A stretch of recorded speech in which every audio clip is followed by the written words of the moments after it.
ahead. Turn it on and I'll let it sit for like 10 seconds. So we have cutting time. Really light flash. Yeah, you're good. That just means it's using better. Okay. Okay, now if you can introduce yourself and yeah, just maintain eye contact with me over here. So just a short. So when you start asking, is he recording? Yes. Oh, yeah, you're fine to go right now. Okay. So just a short introduction. How long you've been here? So you want to go ahead and start? Hi, my name is April Martinez. I've been a firefighter here for about 23 years now.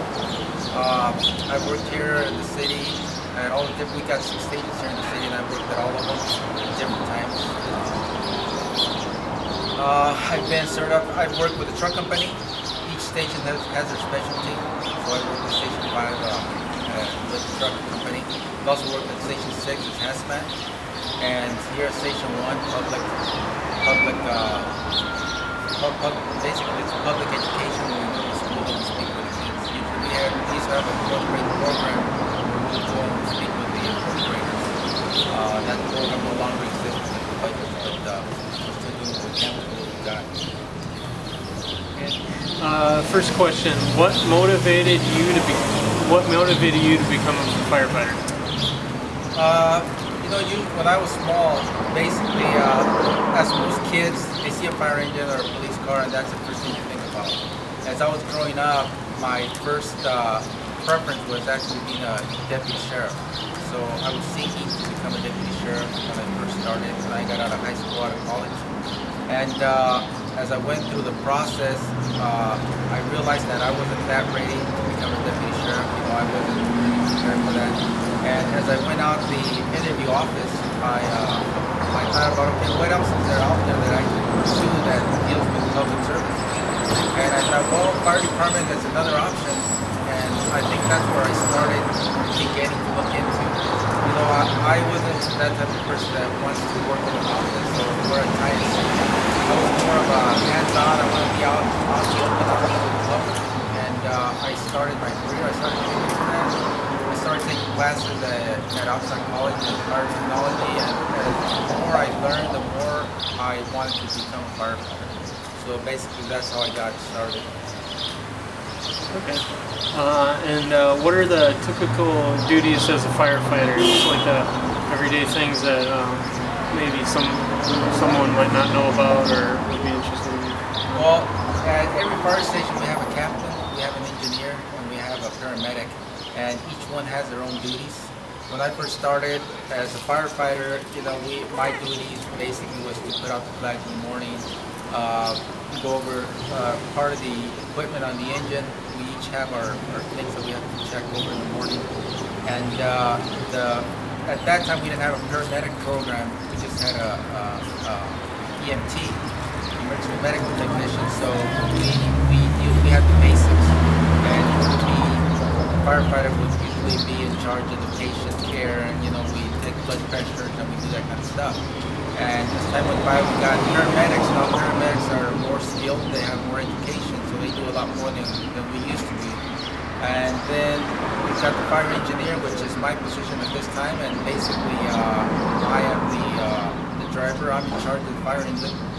I'm in charge of all the equipment. Any equipment that gets taken off, I have to make sure that it gets put back in.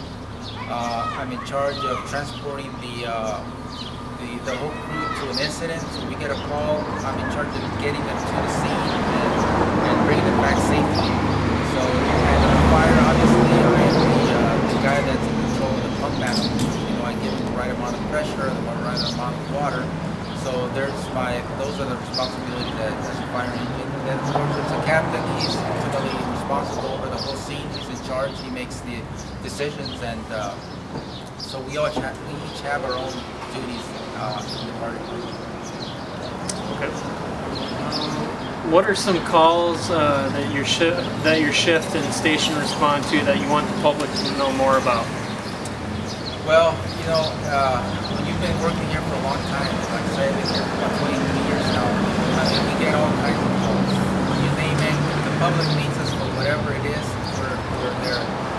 Some of the ones that stick out in my memory a little more, I would say the first couple of years when I first started working here back in 1988, I remember vividly assisting with child work. And in the first or second year, I remember going on about 5 calls and assisting in child work. 2 of them were in Sector 5's area, and 3 of them were here in Sector 1's area.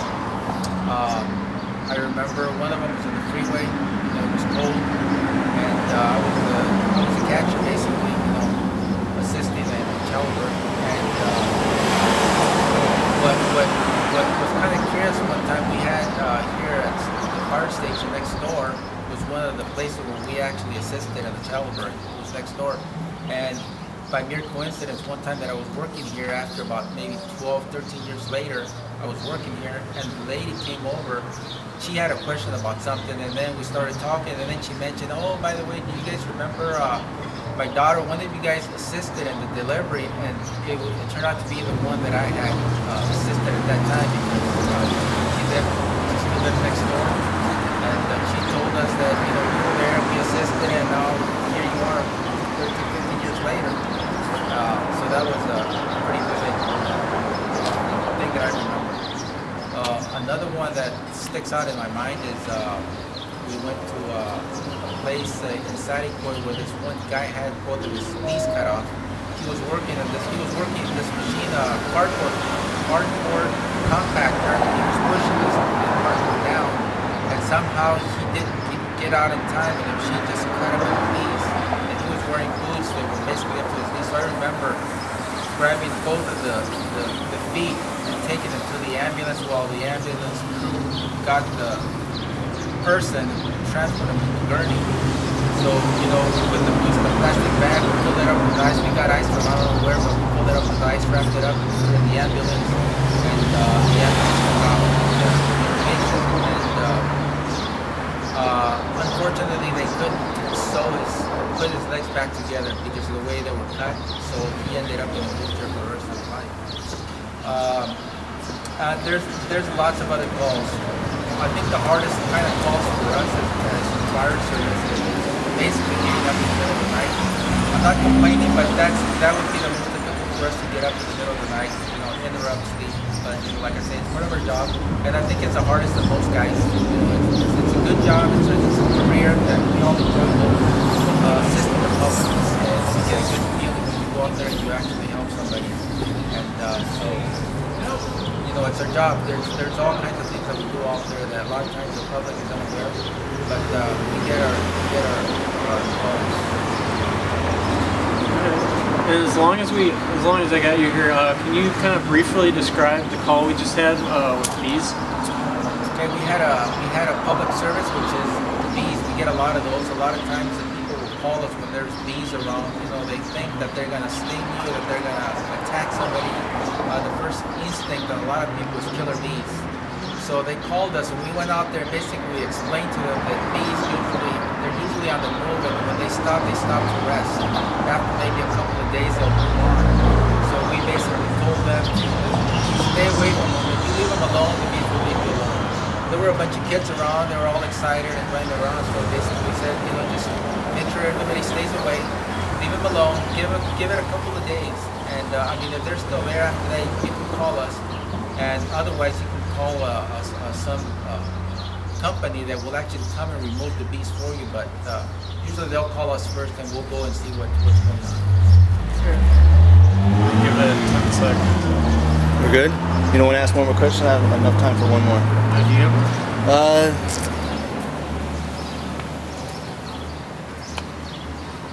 How many years have you been working? I've been working here for 23 years, and it seems like yesterday. I remember the first day I was here. When I first got hired, I remember the guy coming in and telling me, hey, congratulations, you've been one of the guys that have been hired. So it's a great feeling when you first day, and it seems like yesterday. And now it's been 23 years. Keep looking at him, but tell me, how much has it changed since you first started? Yeah. How much has the fire department changed since I first started? There's been quite a bit of changes. I'll give you a couple of examples. we have an exhaust system now that before we didn't have. So every time the engine would back up into the station, we'd have all this exhaust inside the station, and so we're all breathing this smoke, and it's not healthy. So as time went by, we were able to get some exhaust systems in all the stations, which you plug into the exhaust pipe, and as the engine drives off, it comes off automatically because there's a system that triggers the thing to let go. It's like a bag that's grabbing onto it with air, filled with air, so it lets go as we drive out. So it keeps all the air outside and not inside the station. Another thing is the tone system. We used to have a high beeping sound, which was really high pitched, and that was what would wake us up in the night, which was a bright white light and a high beeping sound. So we changed that to a red light, which is easier on our eyes, and the tone is a lot lower. It's a lower tone, a lot softer. It still does the same job. It still wakes us up. So, you know, those are a couple of changes. And of course, we've gotten better engines, better equipment than before.